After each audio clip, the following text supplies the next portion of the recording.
Ya, perkenalkan nama saya Oktav. Pada kesempatan ini saya coba share mengenai riset di e-business dan case study-nya di startup dan beberapa case study yang saya jalankan saat ini. Ya, baik, kita coba mulai dari e-business, ya, di mana e-business ini menurut definisi dari CAPI 2009, yaitu segala bentuk pertukaran informasi secara elektronik, di mana beberapa stakeholder ini dalam suatu organisasi ataupun dari luar ini saling bertukar informasi dan juga menggunakan satu bisnis proses. Nah, di sini kita bisa membedakan antara e-business dan juga e-commerce. Nanti kita lihat di slide berikutnya. Kemudian key dari bisnis e-business ini diantaranya ada riset dan development, kemudian marketing, manufacturing, dan logistik. Nah, ini kita bisa melihat e-business ini lebih besar, ya, kalau kita bandingkan dengan e-commerce, di mana tidak hanya ada commerce saja, namun juga melibatkan kegiatan lainnya, misalkan seperti manufaktur, logistik, dan lain sebagainya. Oke, boleh next. Oke, kemudian kita coba melihat definisi dari e-commerce, di mana e-commerce ini adalah proses dari pembelian atau penjualan, marketing, dan layanan produk menggunakan suatu jaringan internet. Ini pengertian dari KOM 2006. Nah, sekarang sudah semakin berkembang ya untuk e-commerce ini. Salah satu contohnya yang kita terapkan di Bisa AI, ya, di mana sebagai contoh misalkan untuk mengikuti kegiatan webinar itu ada misalnya untuk pembayaran sertifikat dan lain sebagainya. Kemudian bisa juga untuk penjualan barang dan sebagainya. Oke, next. Ya, kalau kita lihat di sini e-business dan e-commerce. Kalau e-commerce itu adalah subset dari e-business, ya, di mana secara luas e-business meliputi diantaranya adalah e-commerce. Oke, ini mungkin definisi awal sebelum kita masuk ke risetnya. Oke, mungkin Bapak Ibu sudah mengetahui semua banyak proses di dalam e-business dan juga e-commerce. Ya, kita langsung masuk ke dalam riset di e-business. Di sini ada paper yang terbit di tahun 2017.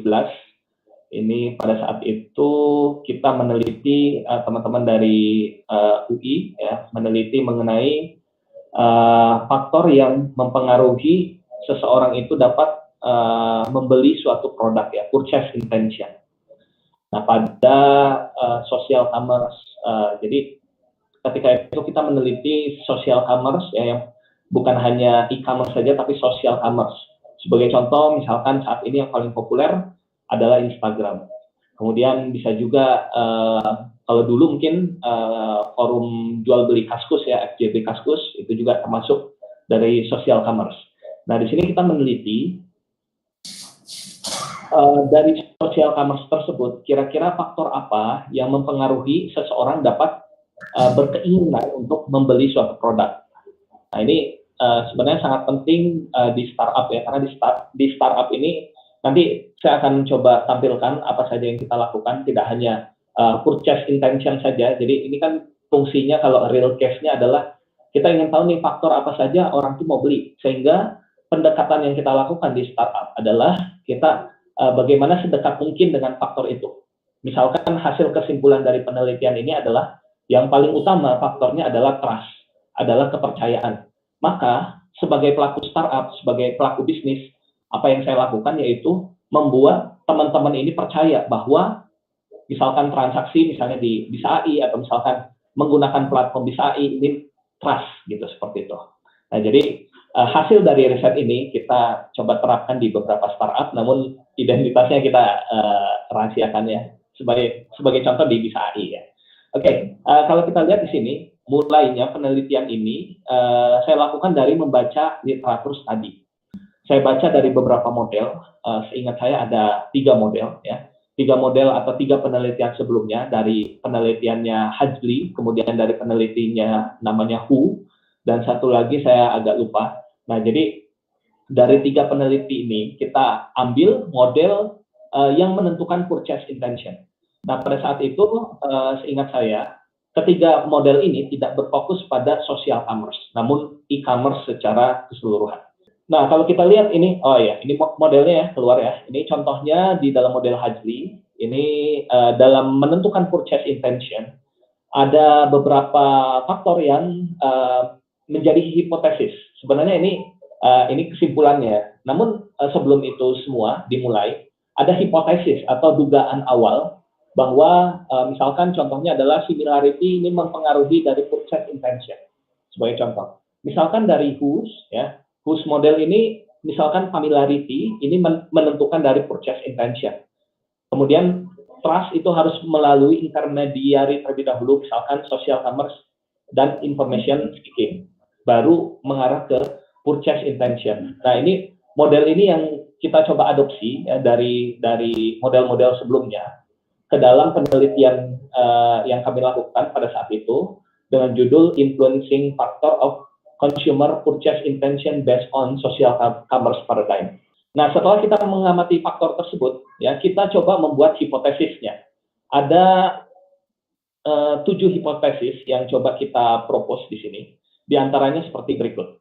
Misalnya familiarity ini secara langsung mempengaruhi dari purchase intention.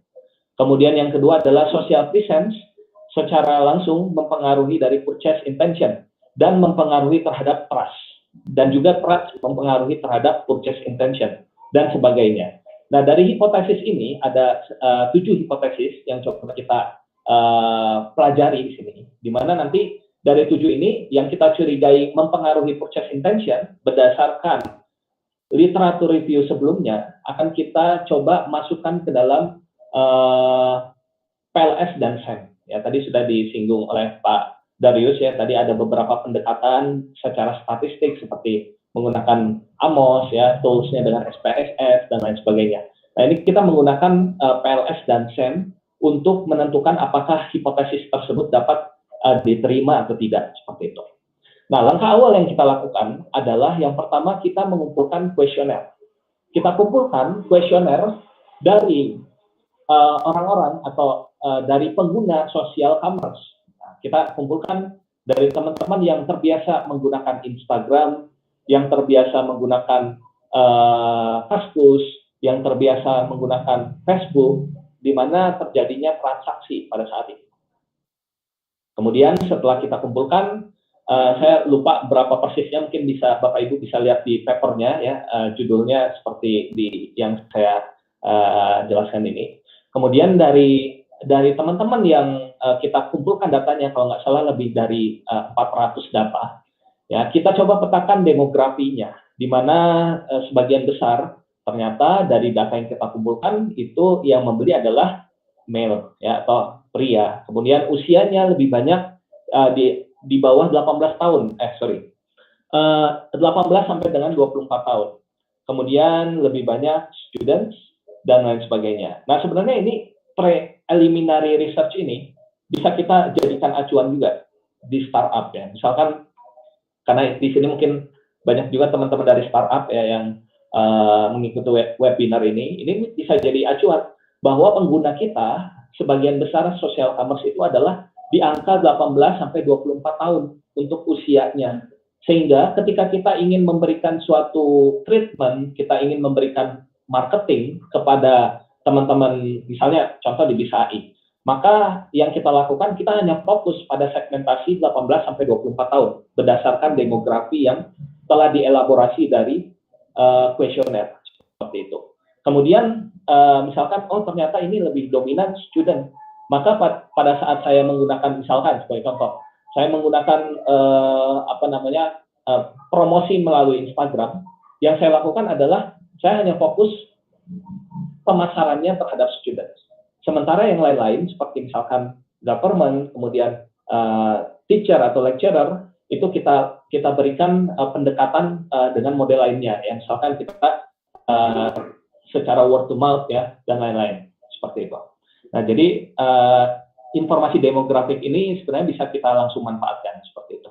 Namun untuk detailnya ini belum terlalu dapat kita manfaatkan untuk the next-nya seperti apa. Oke, jadi ini contoh hipotesisnya ya, di mana ada 7 hipotesis yang coba kita lakukan analisis seperti itu.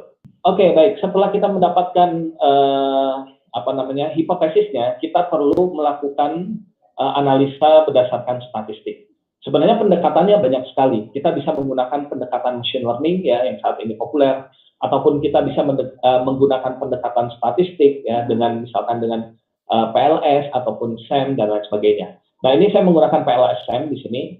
Toolsnya ini Bapak Ibu dapat dengan mudah download ya dengan Smart PLS misalkan. Di Python pun bisa, namun saya rekomendasikan menggunakan Smart PLS ya. Nah, kemudian kuesioner tadi akan kita susun dalam bentuk construct ya. Jadi setiap pertanyaan yang kita buatkan, nanti akan saya lihatkan pertanyaan-pertanyaannya.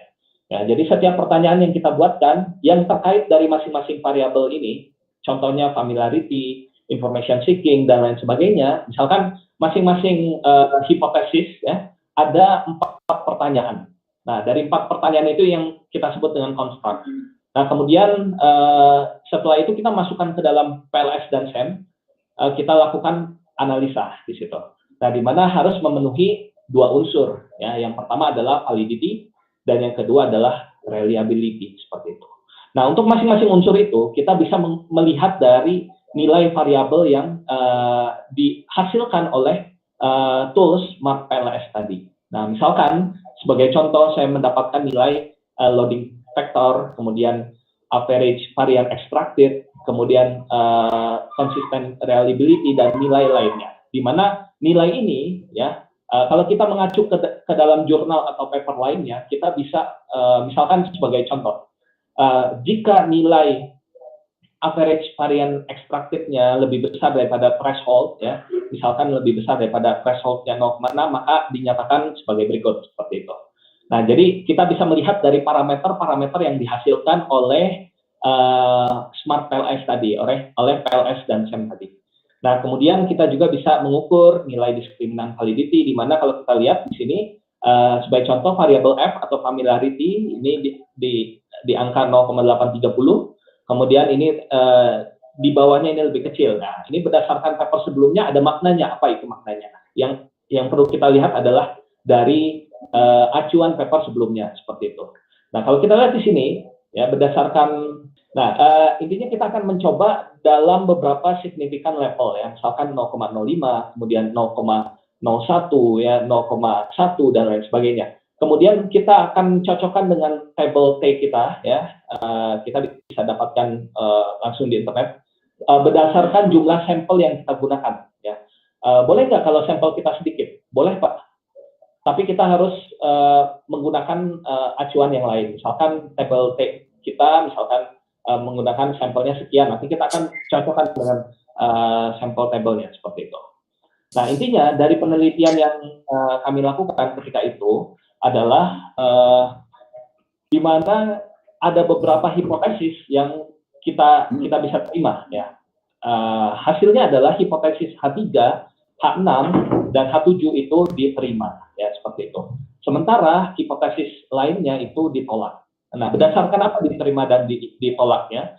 Yaitu berdasarkan nilai yang dihasilkan oleh parameter yang dikeluarkan tadi. Dan kita cocokkan dengan acuan yang kita pegang seperti itu. Oke, boleh next. Nah, sehingga kesimpulannya di sini adalah ada 7 parameter yang coba kita teliti, dimulai dari trust, familiarity, information seeking, social present, dan lain sebagainya. Nah, ternyata dari semua parameter yang sebagai hipotesis ini, tidak semuanya berpengaruh terhadap keinginan seseorang untuk membeli. Saya ulangi, jadi tidak semua parameter ini berpengaruh terhadap keinginan seseorang untuk membeli. Ya, seperti itu. Jadi karena tidak semua parameter ini berpengaruh, sehingga kita lihat hasilnya adalah ternyata di sini ada banyak hasilnya. Misalkan yang di reject ini seperti familiarity, information seeking, perceived utilitarian value, kemudian social value dan lain-lain. Ini tidak berpengaruh. Nah, kita jabarkan kenapa dia tidak berpengaruh. Sebagai contoh misalkan seseorang sudah familiar dengan suatu produk. Bukan berarti familiar itu harus membeli, punya keinginan untuk membeli, sehingga hipotesis ini di reject. seperti itu. Kemudian contoh lainnya misalkan, oh ini sangat bermanfaat nih value-nya gitu terhadap produk ini. Belum berarti seseorang tersebut membeli juga dan sebagainya. Nah, sebagai contoh misalkan parameter yang diterima adalah trust, kepercayaan. Ketika seseorang sudah percaya, mungkin seorang tersebut akan membeli produk tersebut ya. Sehingga ini yang kita adopsi ya. Jadi misalkan kita sebagai pelaku startup atau bisnis, mungkin kita akan melihat parameter ini. Oh, untuk membuat seseorang ini memiliki keinginan untuk membeli suatu produk yang kita tawarkan, berarti kita harus menyediakan ya fitur trust. Kita harus membuat startup kita ini trust, dipercaya oleh teman-teman atau masyarakat yang menggunakan aplikasi ataupun menggunakan produk dari startup kita seperti itu. Jadi Bapak Ibu. Nah, jadi sebenarnya saya juga tidak membuat semuanya sendiri untuk misalkan case di startup. Ya, kita juga melihat dari apa yang telah diteliti oleh teman-teman. Ya, misalkan tadi yang kita teliti adalah apa namanya keinginan untuk membeli. Nah, ini bisa Bapak Ibu menggunakan acuan dari paper saya, gitu. Kemudian dari paper ini kita terapkan di startup kita. Oh, ternyata ada beberapa apa namanya, ada beberapa variabel nih yang membuat seseorang itu ingin membeli produk kita terapkan di dalam startup seperti itu. Nah, jadi biasanya kalau sekarang saya tidak banyak riset ya, kita melihat riset yang sudah dikerjakan oleh teman-teman researcher dan kita mengadopsinya, kita mengimplementasikannya di real startup seperti itu. Ya, berikutnya, nah di sini saya akan coba membahas mengenai riset e-business di startup. Oke, boleh next. Ya, sebenarnya ini banyak sekali, namun karena keterbatasan waktu, mungkin sedikit saja yang akan saya coba sampaikan. Yang pertama adalah product analysis. Misalkan, sebagai contoh, ini contoh saja Bapak Ibu. Misalkan bisa AI ingin mengeluarkan suatu produk baru. Ya, produk baru ini tidak bisa secara subjektif saya bilang, oh produknya harus seperti ini pasti laku. Karena kalau di startup itu mungkin ada cost atau budget yang akan dikeluarkan. Sehingga apa yang perlu kita lakukan yaitu langkah paling awalnya adalah kita melakukan product research. Kita melakukan penelitian apakah produk ini yang akan kita bangun itu akan laku di pasaran. Ya, seperti itu contohnya. Nah, ketika membuat webinar ini pun saya dan tim melakukan product research. Apakah ketika saya membuat apa namanya webinar ya, salah satunya bekerja sama dengan Aptikom, kemudian kita ada beberapa partner lainnya. Nah, ini apakah akan menarik untuk diikuti? Ternyata hasil risetnya adalah menarik untuk diikuti. Nah, di sini perlu kemampuan yang cepat ya. Maksudnya karena sebagai contoh, pada bulan Maret lalu itu saya masih aktif apa namanya webinar, bukan webinar ya, tapi seminar, dan terakhir seminar saya pada saat itu adalah conference Indonesia 5G Ecosystem di Hotel Sultan Jakarta. Nah, ketika saat itu belum ada indikasi kita akan off semua kegiatan seminar gitu. Nah, namun besoknya itu sudah mulai ada, oh kita akan PSBB dan lain sebagainya. Nah, di situ saya dan tim mulai langsung melakukan studi ya. Kita kumpulkan kuesioner ya, kita kumpulkan kuesioner terkait dengan produk yang akan kita bangun pada saat itu, yaitu kita mengumpulkan data mengenai apakah webinar kalau kita jalankan akan menarik gitu, seperti itu. Nah, ini saya coba share beberapa kuesioner ya, diantaranya sebagai berikut ya. Jadi langkah pertamanya adalah boleh mundur sebentar yang tadi. Oke. Nah, langkah pertamanya adalah kita melakukan literatur study. Kita baca dari paper atau jurnal yang berkaitan. Tidak bisa misalnya kita mengawang-awang subjektif kita, misalkan, oh ini akan bagus seperti itu agak sulit. Ya, jadi langkah awalnya kita melakukan studi literatur. Kita baca karya dari teman-teman researcher. Karena ini penting ya, teman-teman researcher. Mungkin saya dulu juga sering riset itu sampai 1 tahun, 6 bulan, dan lain sebagainya. Tidak ada yang instan. Gitu. Nah, ini hasil teman-teman researcher ini kita bisa baca baik itu di jurnal ya, misalkan ataupun di conference. Nah, kita baca, kemudian kita coba lakukan apa namanya literatur review singkat, kita buat matriksnya, kira-kira apa saja yang bisa kita lakukan di situ.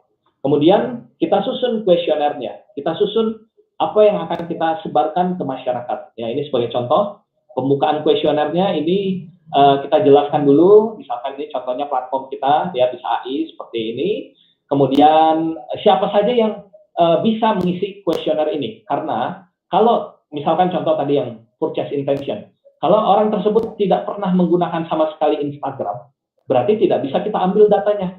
Kalau mereka mengisi, itu artinya tidak valid apa yang kita lakukan seperti itu. Nah, jadi ini pun ketika kita ambil studi kasus webinar, yang kita lakukan adalah kita mengambil sampel teman-teman yang terbiasa dengan webinar seperti itu. Ya, jadi kita tuliskan kriterianya, misalkan satu, warga negara Indonesia karena bahasanya adalah bahasa Indonesia webinarnya. Yang kedua adalah misalkan teman-teman pernah 1 kali minimal mengikuti webinar. Yang ketiga misalkan familiar dengan teknologi internet dan webinar dan seterusnya seperti itu.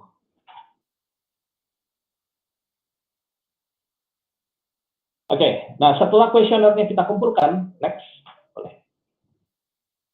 Nah di sini kita harus buat ya, di sini apa namanya demografinya nanti akan kita lakukan preliminary research ya. Namun di sini kita harus membuat misalkan usianya berapa ya, kemudian pendidikan terakhir, next. Jumlah penggunaan apa namanya tadi webinar dalam 1 minggu atau misalkan dalam 1 bulan dan sebagainya, ini perlu kita ambil juga untuk demografi. Kemudian baru pertanyaan yang kita adopsi langsung dari jurnal ataupun paper yang berkaitan dengan penggunaan webinar. Jadi kita tidak bisa membuat pertanyaan ini kita buat sendiri gitu pertanyaannya. Ini biasanya tidak valid kalau kita buat sendiri. Kita acu dari pertanyaan yang sudah pernah ditanyakan oleh orang-orang gitu, di dalam satu research paper atau jurnal seperti itu. Next, boleh. Nah, nanti hasil analisisnya seperti ini. Ini saya ambil salah satu hasil analisa kita ya. Ini sebenarnya rahasia nih. Oke, nggak apa-apa. Nah, jadi intinya pada saat itu yang kita ambil ini tidak kita publish, ini hanya internal kita saja. Ternyata yang akan ngetrend menurut analisa kita pada saat itu adalah dengan menggunakan topik webinar. Yang pertama adalah artificial intelligence, yang kedua adalah dengan topik sistem informasi seperti yang saat ini kita adakan, yang ketiga misalkan dengan robotik, kemudian matematika dan bidang-bidang lainnya. Nah, ini yang akan ngetrend. Ini bisa jadi acuan buat kita menjalankan bisnisnya. Nah, saya melihat dari sini, oh ternyata AI nih yang paling ngetrend. Oke, kita jalankan, utamanya adalah AI, kemudian berdampingan dengan sistem informasi, bagaimana kita mengemasnya dan sebagainya. Itu yang jadi apa namanya acuan kita gitu dalam menjalankan, contohnya adalah webinar seperti itu. Next. Oke, berikutnya ini ada beberapa paper ini kebetulan apa namanya pada saat itu kita nulis juga ya, adopsi e-commerce ya. Ini boleh Bapak Ibu baca systematic literature review sebenarnya isinya. Nah, jadi ini cukup apa namanya ya, sebenarnya penulis pertama bukan saya. Ini penulis pertamanya istri saya, Pamela ya. Oke. Jadi di sini dijelaskan bahwa apa namanya kalau kita ingin mengadopsi suatu produk menjadi produk kita dan lain-lain, ini ada beberapa cara yang mungkin Bapak Ibu bisa cek di paper ini. Oke, next. Kemudian, nah ini ada paper lainnya, ini sudah kita terbitkan, ada boleh dicari judulnya Sentiment Analysis Commuter Line Based on Twitter Data. Nah, jadi sebenarnya untuk mengambil data untuk bisnis kita itu tidak harus selalu dari kuesioner, tidak harus selalu dari interview, tidak harus selalu dari literatur review. Kita bisa menggunakan data sosial media. Ini yang saat ini sedang populer. Ya, jadi kita menggunakan data sosial media, kita ambil misalkan yang sekarang sedang open banget itu adalah Twitter. Walaupun penggunanya agak kurang, tapi terus terang kalau untuk IT ini lumayan Pak. Misalkan kemarin di kita ada yang mengisi namanya Bapak Onowe Purbo, mungkin sebagian sudah familiar ya. Bapak Ono itu banyak sekali followersnya, dan setiap beliau mention gitu, bukan mention ya, nge-tweet yang baru, maka ada banyak followersnya yang nge-retweet. Nah, ini bisa kita manfaatkan ya datanya. Misalkan kita ingin menganalisa suatu kepuasan dari pengguna ya, satisfaction, user satisfaction seperti itu. Nah, ini sebagai contoh, saya ambil datanya dari Twitter. Ini mohon maaf, ini mungkin banyak kata-kata yang kurang berkenan ya, yang kita ambil, kita coba sensor ya pada saat itu dengan teknik text processing. Jadi sebelum kita kita analisa, kita berikan dulu teknik text processing. Berarti ada campur tangan ranahnya computer science di sini. Kita misalkan ada satu paper ini menarik sekali untuk text processing karya dari Ibu Ika Alvina, bisa dicek ya, utilizing hashtags, kalau nggak salah judulnya. Kemudian setelah kita melakukan text processing dari data sosial media, kemudian kita masukkan ke dalam teknik sentiment analysis dan juga net sentiment score. Boleh next? Nah, kemudian kita akan bisa mengeluarkan hasilnya. Nilai net sentiment score-nya seperti apa. Nah, ini hasil pada saat itu karena lumayan banyak negatif tweetnya, dan ini sebenarnya belum terlalu bagus ya hasilnya. Kenapa? Karena datanya masih sedikit. Ternyata sosial media Twitter ini belum banyak yang menggunakan, kebanyakan orang-orang IT mungkin yang menggunakan. Nah, sehingga ini akan kita kembangkan selanjutnya dengan menggunakan data lainnya, misalkan dengan Instagram. Nah, ini bisa kita adopsi pada bisnis kita. Misalkan kita ingin mengetahui kepuasan dari suatu produk kita, ya, user satisfaction dari produk kita. Misalkan contoh, webinar Bisa AI, bagaimana menilainya? Nah, kita ambil dari teman-teman yang nge-tweet mengenai webinar Bisa AI dan juga Apicom, misalkan contoh seperti itu. Namun kan datanya masih sedikit, maka kita tidak bisa menggunakan. Kalau misalkan datanya sudah luas dipakai, sebagai contoh saya pernah baca papernya dari Bapak Indra Budi, ya, beliau menganalisa mengenai kalau nggak salah Gojek dan juga Grab, ya, salah satu yang paling populer di Indonesia untuk transportasi online, ya, seperti itu. Nah, itu menggunakan data Twitter bisa dikumpulkan. Kenapa? Karena orang-orang yang nge-mention Gojek dan Grab itu banyak sekali gitu, se-Indonesia yang nge-mention gitu. Jadi bisa kita manfaatkan dengan data Twitter, kemudian kita lakukan proses sentiment analisis ditambah dengan net sentiment score seperti itu. Dan kita bisa menilai hasilnya langsung, kira-kira puas atau tidak ya. Misalnya kalau hasil net sentiment score-nya positif, itu artinya adalah user ini sudah puas dengan misalnya kedua moda transportasi tersebut.